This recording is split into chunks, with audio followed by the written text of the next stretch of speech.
All right. So let's say we're trying to prove the claim that the claim is the big claim. It's the fundamental theorem of arithmetic.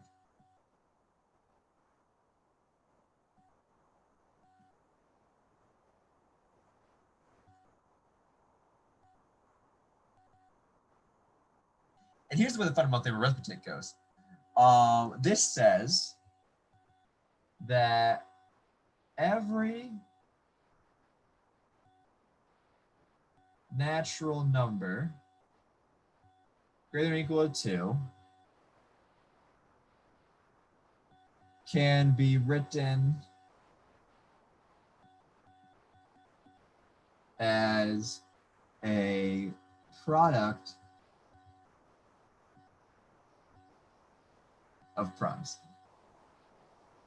That's the whole fundamental. Actually, the actual fundamental theorem of arithmetic says it can be written uniquely as a product of primes. We're not going to tackle uniquely today. We're just going to prove that it can't be written as primes at all. And we kind of talked about why this should be true before. We talked about, like, hey, I mean, you know, if you have 3, or, like, yeah, if you have 3 can obviously be written just as 3, which kind of is a product of primes on its own. It's just, I think it's 3 is prime, and just we're kind of multiplying it by nothing, but just on its own, it kind of works. But then if you have like 30, it's not prime. Why is it not prime? By definition, if you're not prime, what's it mean to not be prime?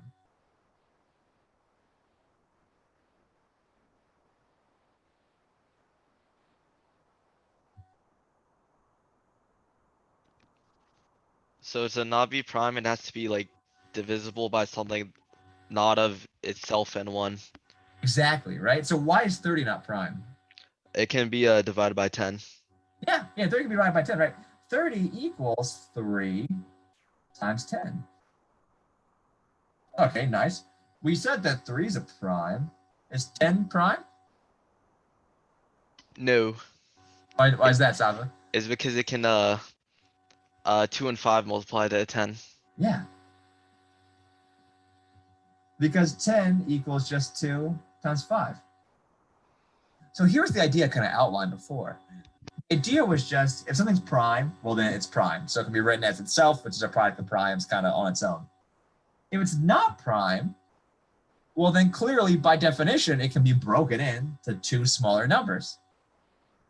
And this smaller number here, right, 10, either those are both prime. If they're both prime, well, heck, you have multiple primes. But if one of them's not prime, we'll keep breaking it down. And you should be able to keep breaking it down until you get to a prime. Because if you weren't a prime, you could keep breaking it down further.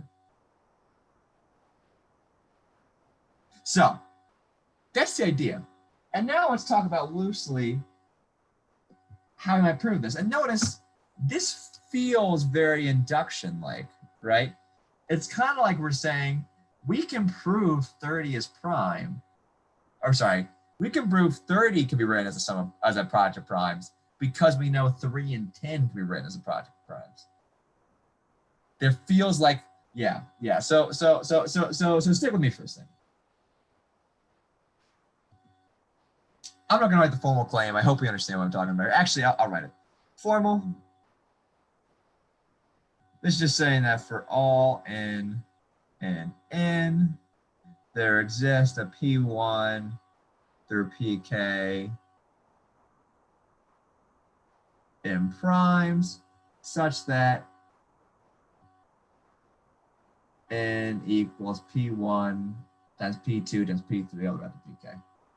And by the way, this right here, I should introduce each of these variables separately, but actually writing this down totally formally is a bit of a pain because it's kind of like we don't know what k is, like how many there exist sign there are. So that first you have to introduce k, and then you have to introduce a whole bunch of things. So I'm just gonna, to avoid confusion, I'm just gonna do this. I think we all know what it means, but it's not technically formal. Anyway, let's go ahead and try to prove this. Oh, actually, I want to say for all in,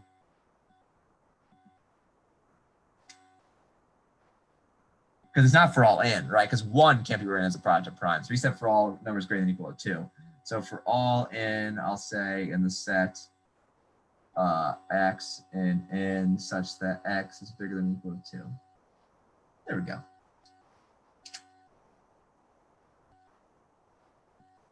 So proof.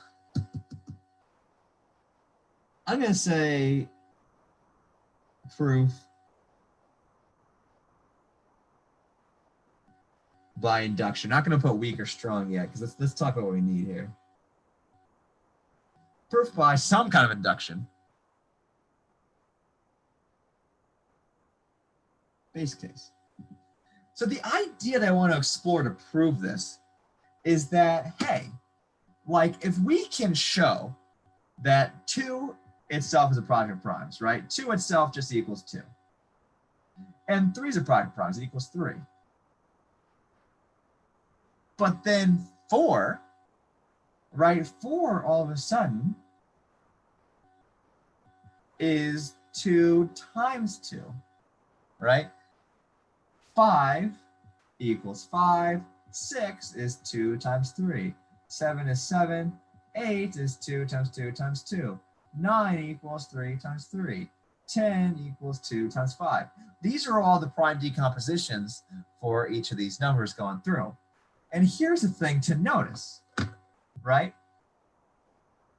At each step, either you're prime, or if you're not prime, like if you're 4, you're 6, you're 8, you're 9, you can be broken down into smaller numbers. So maybe 8 I should have written instead as 2 times 4, right? Which equals 2 times 2 times 2. The point being that if you're not a prime number, you're guaranteed, yeah, I'll do 12 too. 11 is just 11, and then 12 is 2 times 6, which is 2 times 2 times 3. The point being, if you're not prime, you're guaranteed to be able to be written as 2 things multiplied by each other, right? 4 is 2 times 2. 6 is 2 times 3. 8 is 2 times 4. 10 is 2 times 5. 12 is 2 times 6.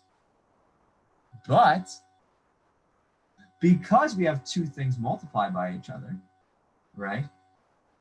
2 and 6, 2 and 4, 2 and 3. Notice these 2 things are smaller than the number you started with. So, for example, once you get to 12, if you know that everything less than 12 can be written as a product of primes, well, that means 2 times 6, since 2 and 6 are less than 12, must be able to be written as a product of primes. 2 is just going to be 2. 6 is 2 times 3.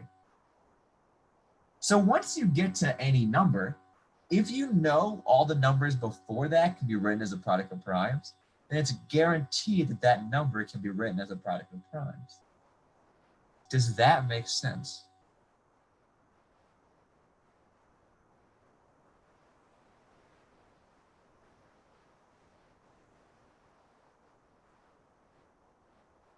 I'm getting crickets. I can't tell. Does it not make sense, or do you guys just, is it tenuous? Where Tor was that thumbs up to a make sense or thumbs up to a not make sense? Makes sense. Yeah, I hope this makes sense. And so here's the idea. We're gonna start with the base case. We're gonna say base case, notice that n equals 2, because we started at 2, right? N equals 2. 2 is prime. So 2 equals 2 is a way to write 2 as a product of primes.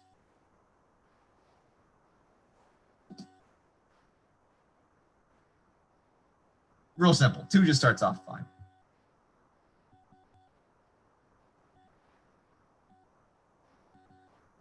Inductive step. Here's the idea. I'm going to erase this, give some more room.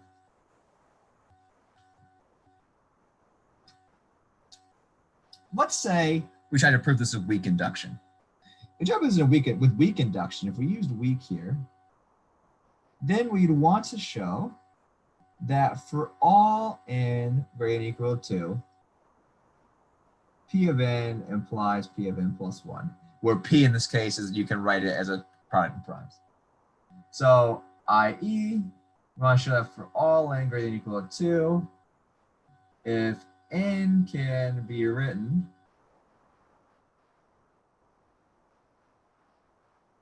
as a product of primes, then n plus 1 can be written as product of primes. All right, so we're trying to prove that, right? This is go ahead. It's an if-then statement, right? You assume P of n, you try to show P of n plus 1. So let's let n be greater than or equal to 2 and assume n can be written as product of primes.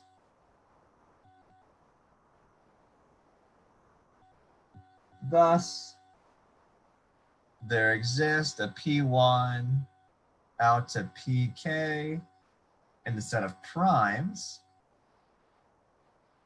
such that n equals P1 times P2 times Pk. Now remember, from this hypothesis of P of n, we want to show that if n can be written as a product of primes, we want to show n plus 1 can be written as product of primes.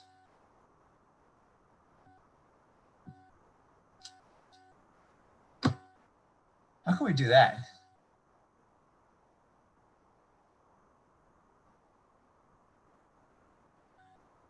I mean, let's maybe consider n plus 1.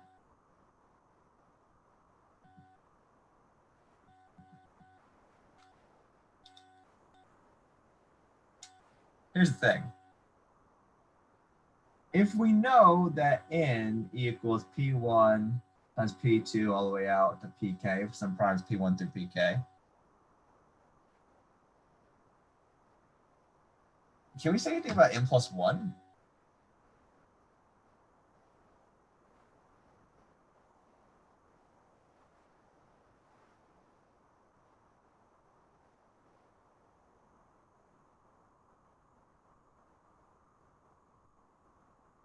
I hope no response vacuously kind of means no, question mark?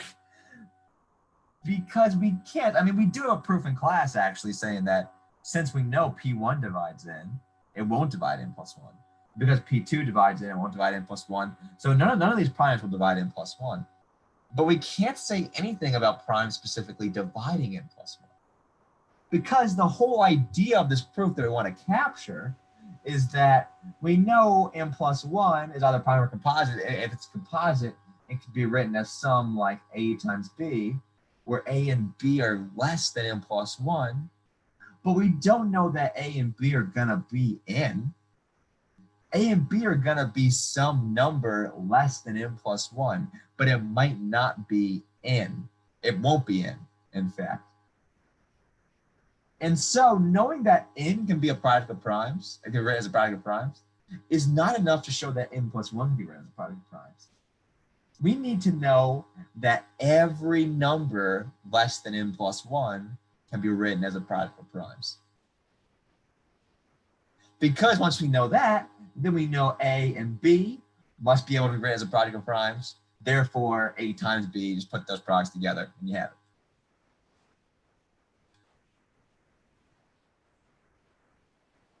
So we don't want to use weak induction.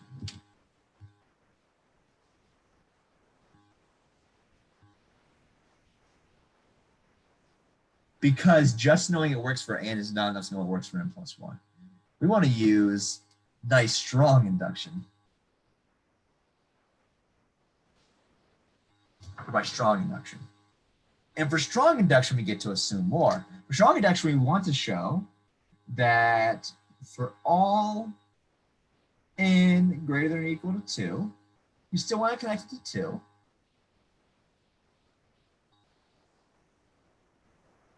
P of 2 and all the way up to P of n imply P of n plus 1. So I want to show that everything being true from 2 to n implies it's true for n plus 1. So i.e. we want to show for all n greater than or equal to 2,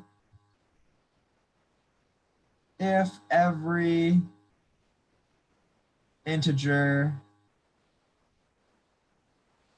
from 2 to n can be written as a product of primes, then every integer, or then n plus 1 can be written as a product of primes.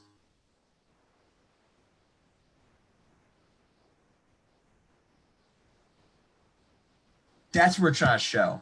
Because if we can show this, and we know it's true for 2, well, then it's got to be true for 3. And then if we know it works for 2 and 3, then we can show it works for 4. Then we know if it works for 2, 3, 4, we can show it works for 5. If it works for 2, 3, 4, 5, it works for 6. If it works for 2, 3, 4, 5, 6, it works for 7. I feel really bad for people watching this on double time right now because it's really, really fast. But the point is that this is induction, the exact same idea, except instead of having one domino hit another domino, you have like n dominoes hitting the n plus 1 domino all together somehow. I don't know how to draw that. I'm sorry. But the point is, yes, this is the idea. So let's just prove it. And the proof we already went over. So now, again, we're going to so now, we have an if-then statement, right? Where the domain's all n greater than or equal to 2. And it's just the hypothesis here isn't P of n, but it's P of 2 all the way up to P of n. Let's go ahead and let n greater than or equal to 2 and assume that for all k and z such that 2 is less than or equal to k, less than or equal to n, k can be written as a product of primes. And actually, I don't want to use, I'm going to use m here. You can use k. You can use k. I'm going to use m, so I want to use k for something else. The point is, this is just saying exactly what we said before. Just for any number between 2 and n, we could write as a product of primes. Now consider n plus 1. Here we go. What are the options for n plus 1?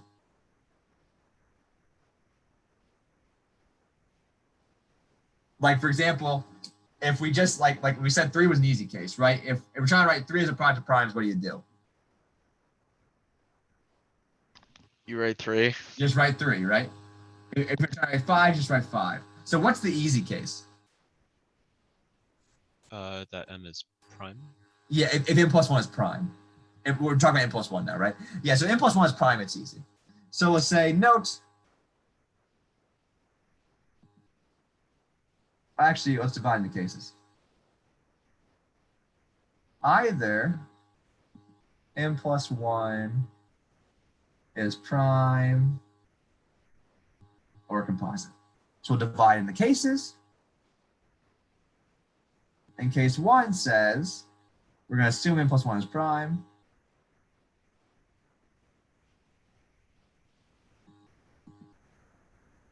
Is prime. Then n plus 1, which equals n plus 1, is already a product of primes.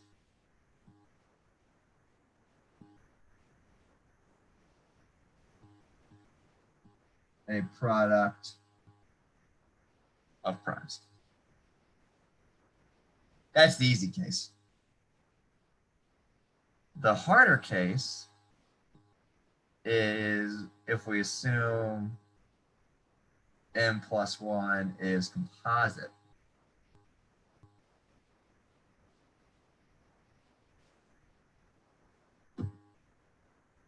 So if n plus 1 is composite, what we say happens, Safa, or anybody, but Safa was already, Safa kind of owns this before. If it's composite, it can be divided by like multiple things other than itself and one. Yeah. Assume n plus 1 is composite, and by definition of composite, there exists some A in N such that, look at that, the table's already working, such that A is, such that 1 is less than A, which is less than n plus 1, and A divides N.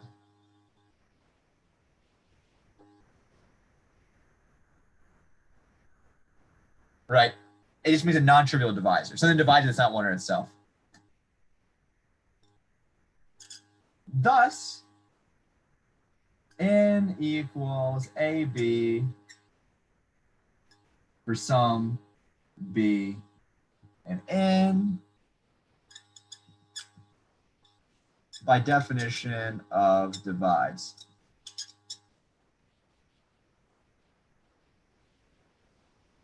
Right? If A divides N, well then, you know, there's some integer A times B that equals N.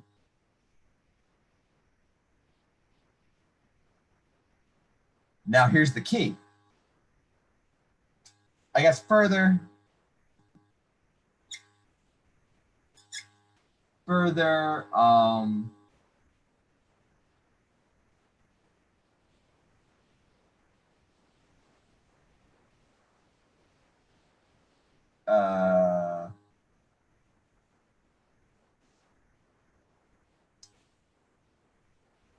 I'm just gonna say technicality missing.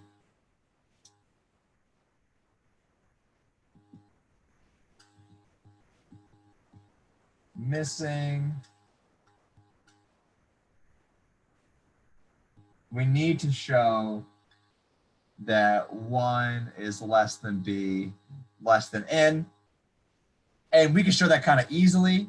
It's just kind of because, well, since N equals A times B, then N over A equals B.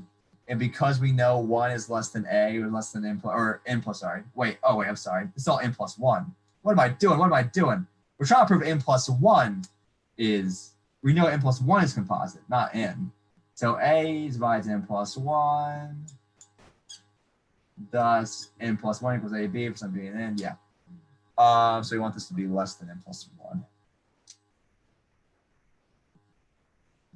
The point is we can kind of show it easily based on this thing right here. I don't want to waste our time doing that. Let me know if you want to see that later. So here's the key though.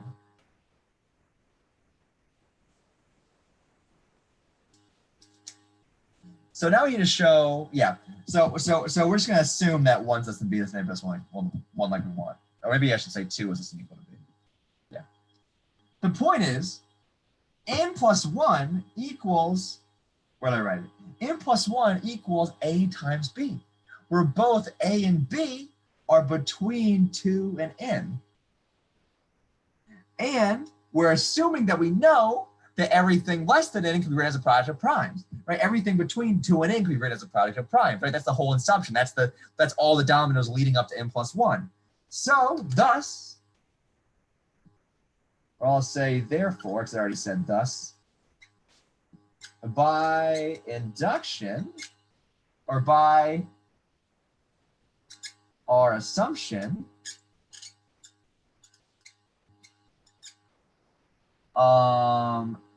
since 2 is less than or equal to A, less than or equal to N, and 2 is less than or equal to B, less than or equal to N. And by the way, here I wrote 1 is less than A, less than N plus 1. But since A is an integer, if you're bigger than 1, well, that means that you're at least 2. And if you're less than N plus 1, that means you're at most N. Oh, that makes sense, right? Like the biggest number less than 5 is 4. And the smallest number greater than 1 is 2. Anyway, yeah, so we have this right here. Yeah, so by extension, since 2 is less than A, less than or equal to N, and 2 is less than B, less than or equal to N, we know that B can be written as product of primes, and A can be written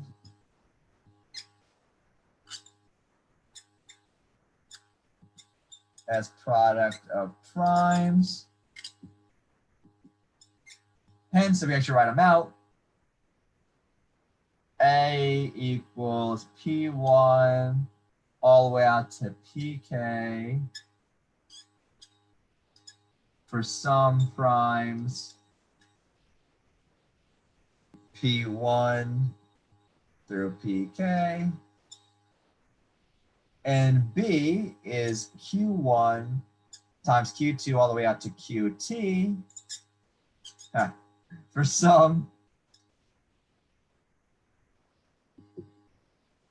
I'm going to write QT in orange, if anyone gets that joke. And then for some, for children, and then for some Q1 all the way to QT primes.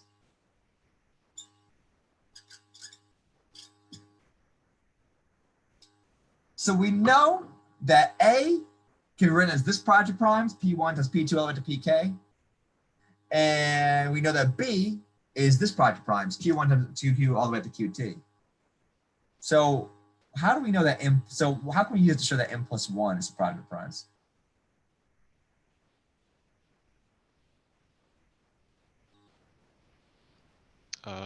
Is this just the product of A and B is also a product of primes, or? Yeah, I mean, we know M plus 1 equals A times B. And so then just note A times B equals P1 times PK for A times Q1 times QT by substitution.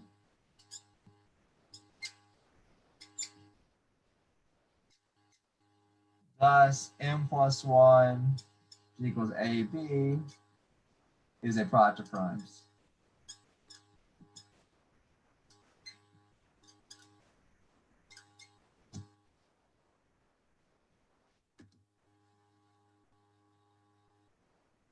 Done. Done. This is so beautifully recursive. I love it. It's the idea that all we really did to connect this to the truth is show that 2 was prime. And then after that, all we had to do was show that for any number, if everything before is a product of primes, then it itself will be a product of primes. And we did that beautifully because either it's prime, in which case it's easy, or it's composite, in which case it can be multiplied by 2 things that are less than it. Those 2 things have to be product of primes because of our assumption. Therefore, it has to be a product of primes. And then that means it's got to keep going. That means 3 is guaranteed to be prime. 4 is guaranteed to be prime. 5 is guaranteed to be prime. 6 is because everything before it is. 7 is because everything before it is. 8 is because everything before it is. On and on and on and on and on. So you prove for all integers. So I guess there's one last line here that just says, and I'll say last line.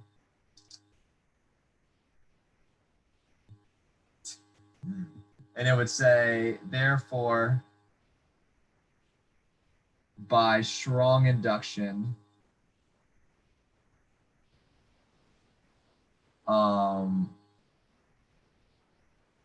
every natural number and greater than 2 can be written as a product of primes. So really a square belongs here. Any questions?